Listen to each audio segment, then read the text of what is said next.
Washing your hands with soap is better, but if you have no soap and water, hand sanitizer is the second best thing.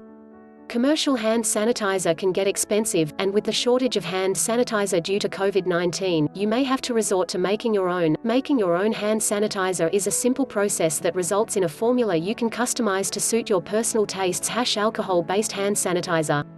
1. Gather your ingredients. This sanitizer closely emulates the commercial kind, without all the chemicals and without the bad smell.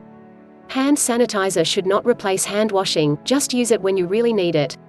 Here's what you'll need: 2/3 cup 99% rubbing alcohol, isopropyl alcohol, or 190 proof grain alcohol. Do not substitute other concentrations of alcohol.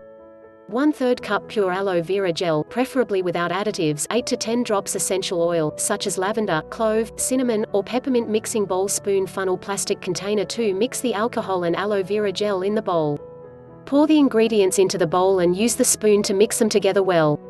The mixture should be completely smooth. If you want the solution to be thicker, add another spoonful of aloe vera. Or thin it out by adding another spoonful of alcohol. 3. Add the essential oil. Add it 1 drop at a time, stirring as you go. After about 8 drops, smell the mixture to see whether you like the scent. If it seems strong enough, stop there. If you like a stronger scent, add a few more drops.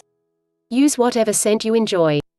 Lavender, clove, cinnamon, peppermint, cinnamon, lemon, grapefruit and passion fruit all work well. 4. Funnel the mixture into the container. Place the funnel over the mouth of the container and pour the hand sanitizer in.